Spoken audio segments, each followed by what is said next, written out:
গরম ধোয়া ওঠা ভাতের সাথে শীতকালের ধনেপাতা ও কাঁচামরিচ দিয়ে শুটকি ভর্তা, এক প্লেট ভাত শেষ হয়ে যাবে নিমিষেই। আজ আমি শেয়ার করতে যাচ্ছি শুটকি ভর্তার রেসিপি। এখানে আমি ফেওয়া শুটকি নিয়েছি, আর লাগবে কাঁচামরিচ, রসুন, পেঁয়াজ, ধনেপাতা।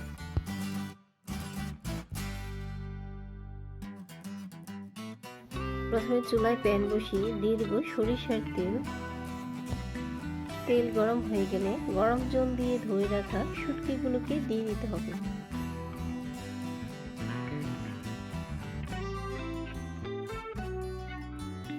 এবার শুটকিগুলোকে একটু মচমচে করে ভেজে নিতে হবে। শুটকিগুলো ভাজা হয়ে গেছে, এবার তুলে নিতে হবে। ওই তেলে কুচিয়ে রাখা রসুন আর পেঁয়াজ দিয়ে হালকা করে ভেজে নিতে হবে। দিয়ে দিতে হবে পরিমাণ মতো লবণ।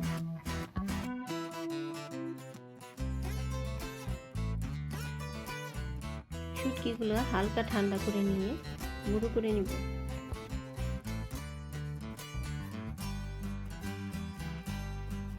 পেঁয়াজগুলো ভাজা হয়ে গেছে, এবার নামিয়ে নিয়ে ঠান্ডা করে নেব।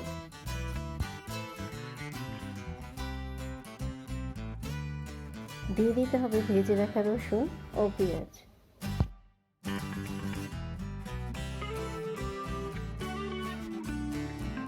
দিয়ে দিতে হবে কাঁচামরিচ ও ধনেপাতা, দিয়ে আবারও মিক্সিতে পেস্ট বানিয়ে নেব।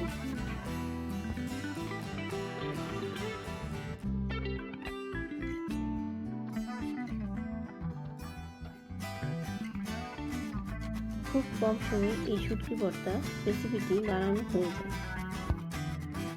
এই রেসিপিটি যদি আপনাদের ভালো লাগে তবে আমার চ্যানেলটি সাবস্ক্রাইব করবেন এবং পরবর্তী আরও ইন্টারেস্টিং ভিডিও পেতে পাশের বেল আইকনটা প্রেস করে দিবেন। প্লিজ ভিডিওতে লাইক ও কমেন্ট করতে ভুলবেন না।